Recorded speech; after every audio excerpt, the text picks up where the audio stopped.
Oh my god, another warlock. Holy shit, over by me. One chain, one chain. Yep. Two chain, I'm going in. Yeah, I'm following him right behind you. I've halbered out. Book out. Okay. We have 2 Bordeaux back in that room if you're chasing. Barb. Oh my god! Oh my god! That dude literally took 2 chain lightnings and just ran in. He also took an explosion and he was just fine. They probably spawned here and then they probably went upstairs. They went to the boss or whatever. Yeah. We follow the rules. Yeah. Yeah, they're in here. Yeah. Back up over after. Ouch. Pretty up.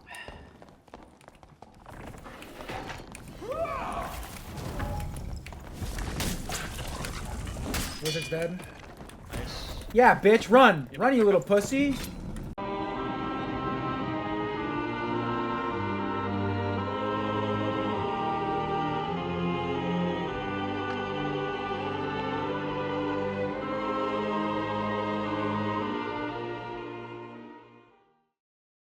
Boy, oh boy, new gear. Let's rip off the band-aid real quick. The Lizardman skin is completely unviable now if you are playing High Roller. Do not use this. They also griefed my poor Lightfoot boots. We're going to cover what I believe are the new best combos for the new stat increases because you're allowed to get so much more stats. Epic Gear now goes up to 5 max stats, and we're going to cover to see what we can get for our combos. Right, lads, there's 3 possible builds you can run as of Hotfix 27. You can run a high dex build where you're just trying to reach roughly 170 HP, 25% to 20% action speed, and 300 move speed. You can run a super high HP build where your base HP before Rage and Warcry is over 200, and your action speed is still close to 10, and your move speed is roughly 300, 295. Or you can run a strength-based build, which increases your damage by a shit ton, but you won't have as much action speed, and you won't have as much HP. All 3 of these builds are viable, but some are viable in different modes. So I'm going to show you the 3 builds out on the inventory screen, and then I'm going to tell you what builds I think suit what game mode you're playing. So for the high dex build, we'll be running the Barbuda helm, cloth pants, vigor reinforced gloves, the adventure boots, and adventure tunic. If you can craft the tripel doublet when they update it, because most crafting gear is currently bugged and does not include the base increase like the epic gear does, then the tripel doublet may surpass the adventure tunic. However, since at the moment the crafting is bugged, we will just stick with the adventure tunic. And then obviously your cape of choice, either being the mercurial cape, which is a dexterity cape, the adventure cape, which is the agility cape, or the vigilant cape, which is the vigor cape. Pick your cape based on what stat threshold you haven't met yet. That is the dex build.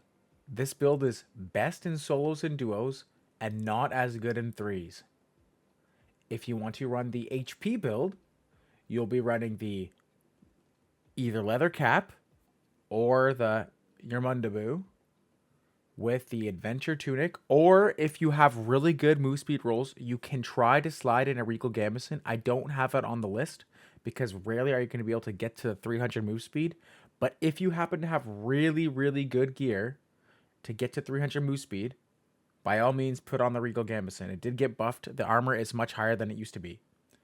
Padded leggings, reinforced gloves, and rugged boots.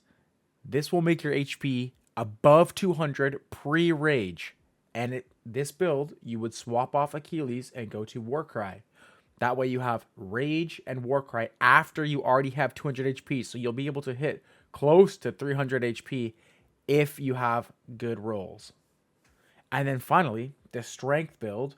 I have tested this one the least, but I think it has very good potential because from the half-baked strength build that I ran on yesterday's stream, I was hitting for back upwards of 160 a swing, which is like pre season patch damage, which is crazy. So that build I have to test more, but if you're going to run that build, you would be running the strength boots, the padded tunic, probably loose trousers because you need move speed, and it still gives you a little bit of action speed with agility. Though if you have move speed rolls, switch to cloth pants, and then for your helmet, you would run Barbuda helm and or the Viking helmet if you really need the move speed. Your cape is again preference to fill out the rest of the whatever you're lacking. So if you're lacking move speed on this build, then get that. If you're lacking HP, then get the Vigilant Cloak. If you're lacking attack speed, then get the Mercurial Cloak for dexterity. Finally, something that I've sort of considered doing, but I haven't tested it yet. The War Maul might be extremely viable, even though it has less range, if you are running a super high dexterity build. The reason for this is because you can infinitely swing your War Maul. There's no combo reset. And technically there is a combo reset, but it doesn't function the same as other weapons. There's no big reset time. It's just you keep swinging the hammer and you can keep arcing and arcing and arcing, which is very good when you have really high attack speed. So the War Maul might be viable if you can get a really high action speed build going and your whole goal is to just get in and start swinging. That works best in like a trios game mode, not in a solo or duos game mode, and you generally want a wizard as your teammate so that he can give you haste to get in. Because you don't have as much range with the War Maul, you need a little bit of help getting close. So overall, the stats that I'm looking for are still the same, but bumped up ever so slightly. I'm trying to, on the low end, get 10% action speed. On the high end, 20-ish. For my move speed, again, the low end, 295. The high end, 305. And then, obviously, for my HP, the low end now, rather than the high end, is like 160 versus the high end being 180. Obviously, gear is much more expensive now, and people are pricing things way too high. So, it's harder to get some of these good rolls.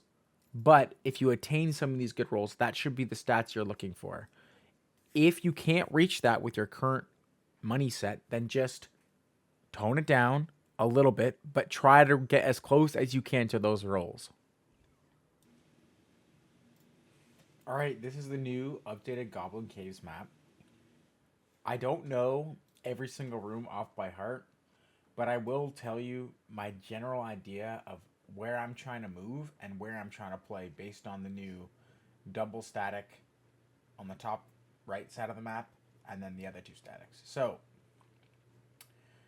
obviously, still one of the most juicy rooms in the game is the jail room. The center room is full of mobs, and if you go to the bottom level, you get 2 giant centipedes. It's a little crowded there, but if you spawn there early enough, it's easy to clear the double giant centipede. The Skelly Champ room is still a decent room to farm, though they have removed the lion's head that spawns in the bottom, so now you're just getting the centipede in this corner that's in the trapped room. Not as much loot as before, but it's still really good. They did remove the cheese spots between the 3 pillars. You can't cheese the skeleton champ here, and they removed the wheel, so there's nowhere to cheese the boss in that room, except for you can jump on the light post that spawns here. However, be prepared to get knocked off if you're not careful, because they made the hitbox of the actual light post so small that the skeleton champ can get underneath you and bounce you off, so just be aware of that. Another interesting room that I find has quite a bit of loot in it is this room here. It's like half underwater, not like completely submerged underwater, but like there's like a cave part that goes down, and there's a lion's head, a centipede, but there's some goblin mages in here, so you have to be a little careful. But this room, I think it's this one, in any rate, that this has some good loot because there's a lion's head, a centipede, and a bunch of mobs to farm. So I'm sticking, if I can, to this part of the map, on this side of the map. The reason why I'm trying to play on this side of the map the most is because if for some reason the zone gets fucked and you have an issue, you have two options for statics that are relatively close by, so you can kind of just play the middle here on the well, I just call this the double chest basement room here, the trap room. You can play the middle here and just bounce between the two statics and make sure that like you have a way out. Something to note if you're playing solo Goblin Caves right now, it's because they've added triple portal spawns, and that's never been a thing in Goblin Caves. It seems that it's boosted the teaming levels in the Goblin Caves up by like 20%. So just be aware of that while you're playing or deciding to queue Goblin Caves. There may be way more teamers than normal. And then as far as the next map, which is Ruins, there's 3 new variations for Ruins. Another quick piece of advice here for everybody to gain points, because I know from my own personal duos experience, some people aren't as focused as they should be on what treasures and whatnot. You can get massive AP even if you go down levels just for opening portals. Your whole objective while on Ruins and Goblin Caves and on Crypts near the end of the game should just be to open as many portals as you can. They're going to nerf that very soon. As you can see in this next clip, I get 340 or something AP just from opening portals. When you go down to the next level of Crypts, you will not get the default Crypts maps. They don't exist anymore. You'll get one of 3 Runes maps. So I'm just going to call this Runes 01. Obviously, this tile has the most loot in it. If you spot at the bottom right corner, you get the free champion kill by cheesing him on the wall. They still haven't removed that cheese, though they plan to. If you spawn in the Death Skull room is really good to farm. And then the Wraith, you get the free Wraith over here on this room. And yeah, that's basically the only worthwhile rooms in here. Keep in mind that when you go down a level, the timer for this zone is quicker than the actual Crypts. So it may seem like you have a lot of time, but oftentimes you won't have as much time as you think you do. So just be careful about that. Then you have the wheel one, which is Crypts Ruins 2. Again, same thing. Free boss kill in the top right corner. This is the best room in this map right here. Free boss kill on the Skelly Champ in the table room. And that's basically the only rooms you're looking for. Again, the middle wheel is good, but this on the runes come down seems to be because it's so much, it takes up like most of the map. You always end up fighting here, and you always end up finding players here. So if you've come down because you were forced to come down on ruins and not because you chose to, try to play near the statics that you can get out, or at least the static to hell, so you can flee if you get pushed, if you're worried about your ability to survive if you got forced down. And then the last ruins is this one, which is arguably the best one because I think it has the greatest loot, although it's the hardest to get, because obviously the middle room here has 2 bosses and 2 chests in the middle, 4 big chests on the outside, and lots of loot in there, plenty of mobs. You get the pyramid room, which is the chest at the top, and then the royal coffin at the bottom with the other chest spawn on the bottom. And then this room has also 2 bosses, lots of mobs to kill. The only problem with this, obviously, they're right in the middle, and because it's such a faster map, you almost always will be contested here if other players have come down. So just be aware that if you're going to do that, that you're probably going to be in a fight. This isn't like the original Crypts map where you wouldn't necessarily see a player right away. So just keep that in mind. And then, obviously, you get your free Wraith kill over here. Not so bad as well.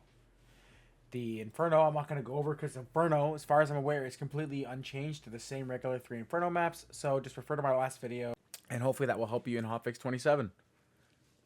If there's any particular content that you guys are looking for or that you would like me to do, please leave a comment below.